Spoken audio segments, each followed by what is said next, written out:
I'm going to talk about a research that I've been working on for the last years. And it is basically a research about the new paradigms for cultural institutions. The idea is that I will primarily focus in case studies from 2011 onwards. And because 2011 marks a year of protest, global unrest, and global circulatory processes. And somehow these institutions to which I will refer to respond to those conditions and propose new models for what it could be the museum of the 21st century or not. So as I was saying, in 2011, it was a peak of somehow the result of the global crisis in 2007 and the series of protests in the Arab world that became known as the Arab Spring was happening. And months later, also the movement in Spain, the Indignados, they were calling for a new kind of real democracy. And of course, also the Occupy Wall Street phenomenon in the States. And all these protests resulted in global protests in more than 80 countries. Obviously, there were calls for a more democratic form of government, which is surprising having democracies, but it seems that democracy was not working anymore, and the public institutions and institutions in general were challenged. And in that climate, in the same year, in 2011, two major cultural institutions, the Guggenheim Museum and the Pompidou Center in Paris, they launched several multi-year initiatives to respond somehow to this social climate, and also to invent new forms of cultural production in a moment in which it seemed that the international institutions became somehow irrelevant in that type of social political space. So the first one is the Pompidou Mobile, and it was an idea of very at the core of the French Republic. So basically, the president of the Centre Pompidou said, the works of the Centre Pompidou belong to the nation, to all the citizens of the nation. And not everyone has access to Paris and to the Centre Pompidou in the center of Paris. So why don't we have an institution that travels through France to places that don't have this type of institutions, that have this type of cultural resources and access to this type of works of art. And together with the architect Patrick Bouchamp, they developed this idea of this Centre Pompidou Mobile, that was this circus that will be lightweight, that will be traveled through France. I will bring the treasures of the French cultural heritage to all France. In the same year, the Guggenheim Foundation, that it is known for creating big landmark museums all over the world, launched similarly another institution that was traveling. It is the Bmw Guggenheim Lab that was financed by the BMW company. And the idea was to have an institution that will go into different cities around the world, and they will be located in the center of the cities, in spaces that won't be that easy to be these headquarters of the big museums, won't be arrived to those places, and bring culture and discussions on city matters. The Centre Pompidou Mobile was claimed to be the first mobile museum in the world. And even if the Guggenheim Museum opened a bit later, it is true that it wasn't, the Centre Pompidou was the first mobile museum, because the Guggenheim Lab never claimed to be a museum. It was always supposed to be a think tank, a public forum, and center for encounter and citizen discussion. And as you can see, in those spaces, all these ideas of technologies of participation were somehow appropriated and mobilized. So there were these gatherings. This is the Guggenheim Lab in New York, in the East Village, and there were like roundtable discussions, but also these gathering assemblies, and even there were tours at that time in 2011 that will go to Occupy Wall Street, a bit in the area of Wall Street, to have interviews and to engage also in those conversations. Obviously, I for me, or this is what I claim in my thesis, is that it's a change of paradigm. Because what we were used to is that institutions like Guggenheim were proposing ideas of similar to what we call Bilbao Effect. So architecture was the triggering of a series of urban processes by which they were triggering finance and cultural growth to cities. So this is what is called Bilbao Effect. That with having a building designed by a star architect will develop into a complete renovation of the city and also the economy of a particular space. But obviously, with the crisis, it was more and more difficult to have big buildings that will exert this type of transformation in the public space, and also to have sponsors and partners that will be able to finance this type of extremely expensive endeavors. So what happened is these cultural institutions understood what was the situation and developed new tools and new forms of engagement, new forms of finance that might not be permanent but will be temporary, and new forms of ideas of what a visitor to a museum will encounter in their visit. So instead of having a more like experiential understanding of the art, it was meant to be participatory. And many of the talks also connected, in the case of the lab, with the idea of the future of the city. So in a way, the Guggenheim here was creating a shift in which it was not that important to transform the city anymore, but what was important was to transform the subject, the user. So all the activities were meant to transform the citizen and show him, her, to how to engage in the city and life in a more sustainable way. This was part of the initiative. At the end of the project, they developed this glossary of 100 urban trends, so participatory urban trends.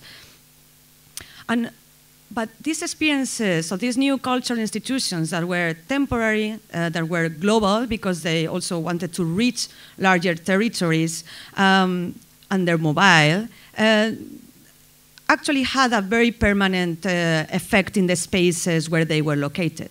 So even if they were ephemeral, they were able to generate around them a series of processes, even real estate development processes. So in the case of this is the area where the lab was located. It was located between two building blocks and in an empty lot that was abandoned. This was how it looked before. So what happened is through the sponsorship of BMW, the lab developed the site and now has become a place that it could be appropriated also by different local organizations as an open-air street art site. But obviously, the story is a bit more complicated than that. I'm going to focus a little bit on the Pompidou Mobile. So as I said, it started in 2011. And it also were traveling through all these different cities in France. And it was also being the machine that speed up processes of the development. In the case of the Pompidou Mobile, what happened is in many cases, it was co-sponsored by the main cities that were hosting the experience.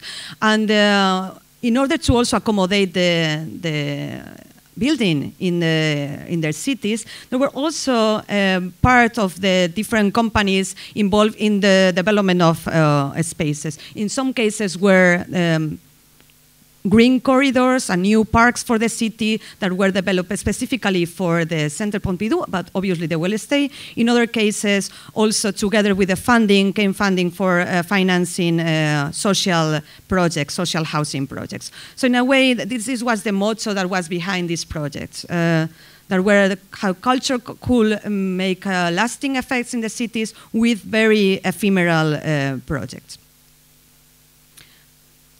it was interesting because on the one hand, you have this light and aesthetic that is meant to be an assuming aesthetic. So if you compare the idea of cultural institutions and how they are always trying to have a very particular image, these two projects are using an assuming aesthetic that allows them to travel somehow. So this apparent lack of bold image is what allows also to circulate the architecture.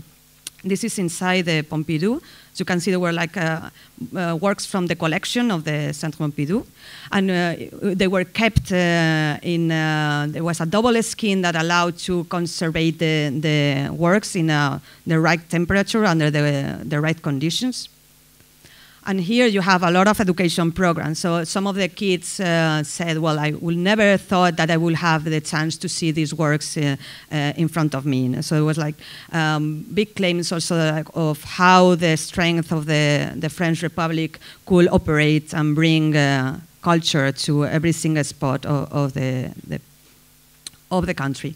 And at the same time, it is interesting to see how actually this architecture that is supposed to be light actually materializes. And in a way, how the institutional space materialize.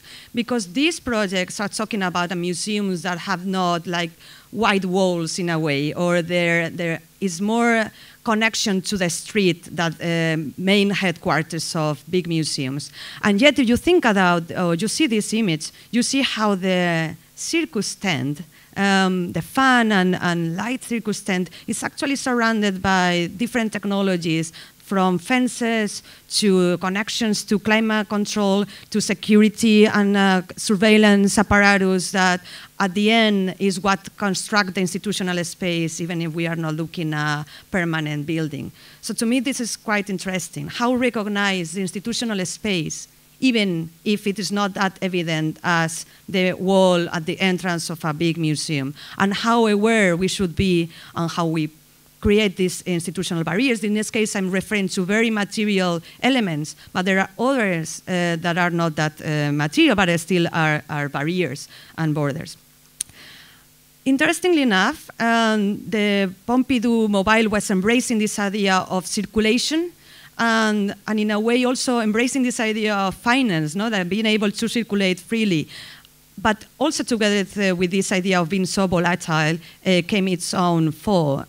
In 2013, actually before the supposed or the expected end of the experience, it came to an end because of lack of funding. So suddenly the economic crisis touched again the cultural institution, and it was stopped, the project.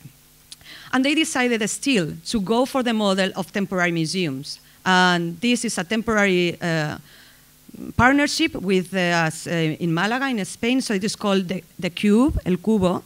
And it will be a temporary space that will be in collaboration with local authorities. Similarly, there has been other experiences in Saudi Arabia. So in a way, the Pompidou is still interested in bringing the works of the collection elsewhere, but in this case, instead of to its own citizens, to places that don't have access to culture, to other countries in order to circulate and still continue giving value to its collection. What they call the temporal Centre Pompidou. In the case of the Guggenheim Lab, as I said, this was located in between these two spaces, these two buildings in First Park in New York. And it is a very smart, I will say, structure because it doesn't have walls, it's an architecture that doesn't have walls or windows or doors. It's just a piece of a stage imagery that works like a theater. So everything is suspended in this and covered by this light mesh, and then all the different elements, including chairs, were coming from above, and being able to generate different type of settings within the same structure. Here we say different type of events, from like more the workshops to lectures. And what is interesting is it gathered opposition as well. So this temporary architectures and institutions that land somehow in places where they are not supposed to be, accelerate processes, social processes that might be underlying. In this case, the local inhabitants of the area protest gentrification, as they thought that together with the willingness to bring culture, we're also bringing BMW, Guggenheim, big names that probably will also speed up gentrification processes in the area, bringing more value to the land and obviously pushing out the existing inhabitants of the place. What happened is that the lab embraced those protests and make it part of their discussions. So it's actually, was a session in which gentrification was discussed within the lab as part of their programming. So these machines are able to embrace and listen to what is happening in the street and take it back to their own programming.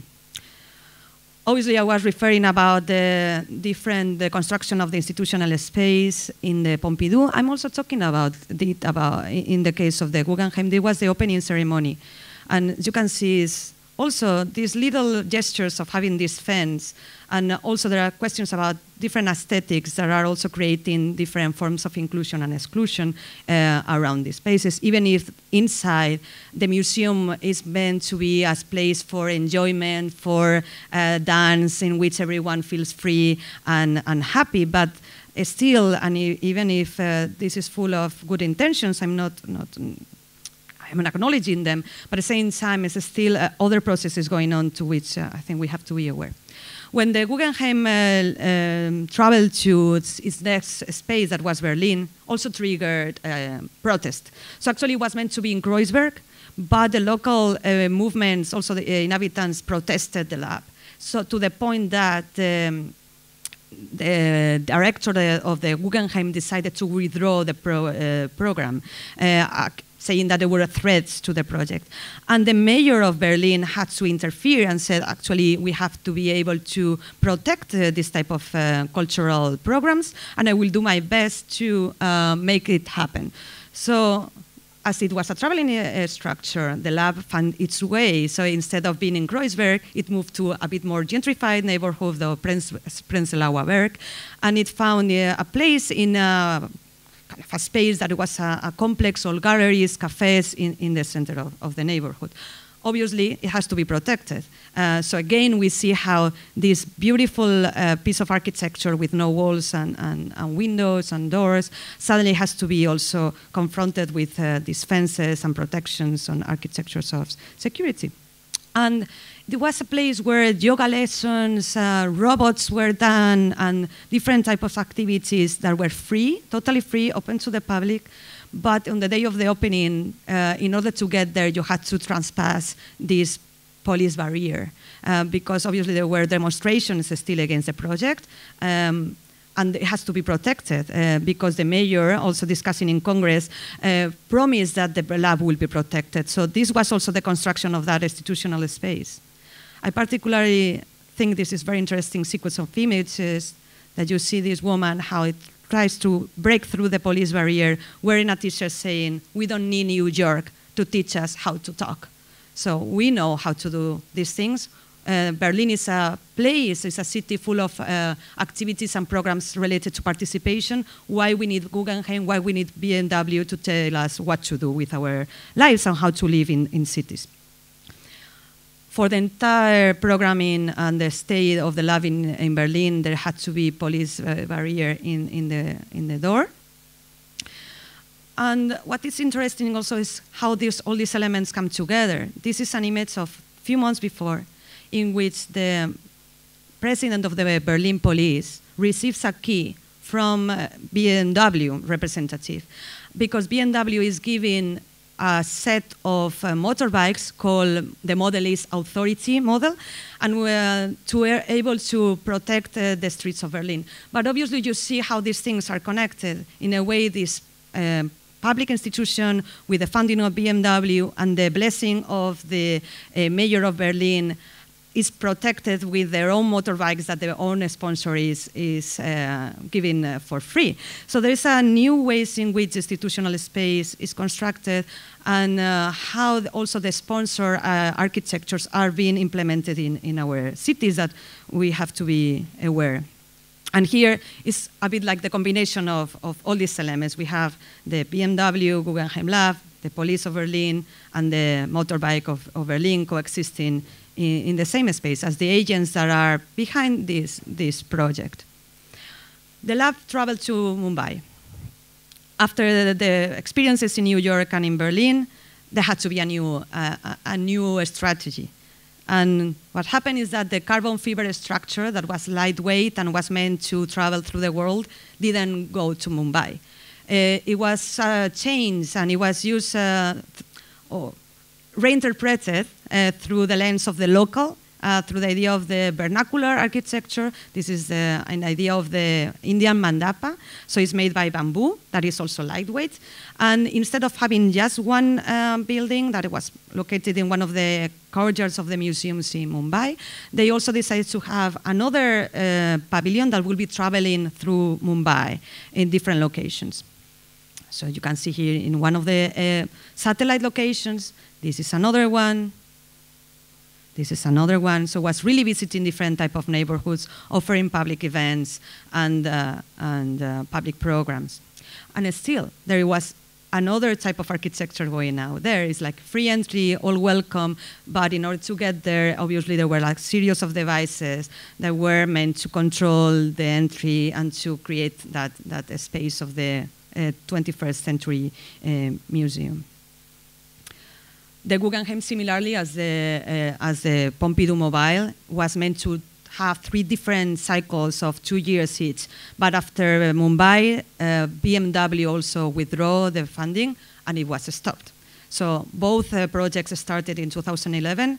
Both projects finished unexpectedly earlier, but what they were expected in 2013.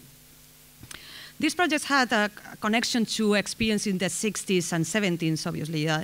Some of you might remember the projects of Archigram, of Idea City, Idea Circus, and Instant City. You know, like tomorrow, postcard fantasy fast becoming fact, so that city of fun that is traveling. And again, we find these ideas of democratization of culture, these institutions that go to different places and bring the virtues of the metropolitan condition and also the political body of the metropolitan condition to other places that are not that well served in terms of culture. And even if we have media, and Archigram was making this connection, also thinking about McLuhan, saying even if we are in areas of media, we still need to go to these places. People still feel isolated. So you see this type of idea about this is Instant City below and Idea Circus. And obviously, there were like these imaginaries of technology and democratization and connections to architecture were materialized also by some architects. In the case of Renzo Piano, that is also connected to Pompidou. He did a beautiful project in Otranto in Italy. Again, this idea of bringing culture, in this case also ideas of rehabilitation of the public spaces to isolated places in Italy. So a truck will arrive to the center of the city in the public space, will land and they will let this cube stay. The cube will unfold, and all with the participation of the different inhabitants, this type of a space that will be a public gathering space and a learning device and technology will unfold, and will have different activities with the population of the place. And then, as it landed, it will also leave one day, and only the learnings that were shown through the project will stay. Somehow the knowledge will stay, but not the infrastructure. And the networks of people will stay, but not the actual architecture. I'm going to finish with two projects that are close to, I'm from Spain, so there were interesting examples in Spain. In a way, I want to link it also to politics and ideologies. How we know that museums are at the core of the construction of the modern state, and also to certain political ideologies. So in a way, for me, these temporary museums and architectures are connected to politics in two ways. One, to particular political ideologies, and the other is this idea of how the political is actually constructed or materialized in the public space. So this was the Second Republic in Spain, 1931, and they had the same idea as the Pompidou will have years later. And actually, in the case of the Pompidou, no, but in the Guggenheim Lab was inspired in some of these experiences in Spain. And they decided to have also the Museo del Pueblo. It's called the People's Museum. And again, we had a very unbalanced situation between the cities and the countryside in Spain, and they wanted to counterbalance that type of situation and bring the metropolitan condition, at least the cultural condition, to these isolated areas. It was very not well communicated, so what they did is they made copies of some of the most famous paintings that will be in the Prado Museum, and they will brought it to the countryside, to different towns, in trucks, because there was no other way to bring them. So the truck will go from town to village, and they will install a temporary museum if in any place they will find in the town. And the way in which they were transforming any place into a museum was by using white bed sheets covering the walls. So this idea of suddenly the white wall of the museum being implemented with a white sheet. So this kind of ideology of the white cube also was happening even in the countryside through this device. In some cases, some of the paintings were too big even for the spaces that were available in the villages, and they have to show the paintings through the balcony to the audience that will be in the public square. That sometimes they have to go by feet or by even donkey arriving to these places that were very, very uncommunicated. And this is how it looked. And they were hanging these white sheets from the walls, installing these reproductions of the highlights of the collection of the museums in Madrid, and also putting some plants and some nice technologies that will transform it in a gallery, in a public space.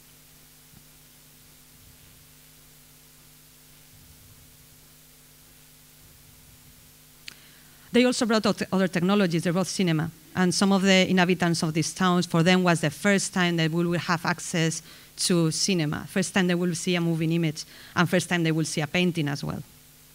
And that was their reaction.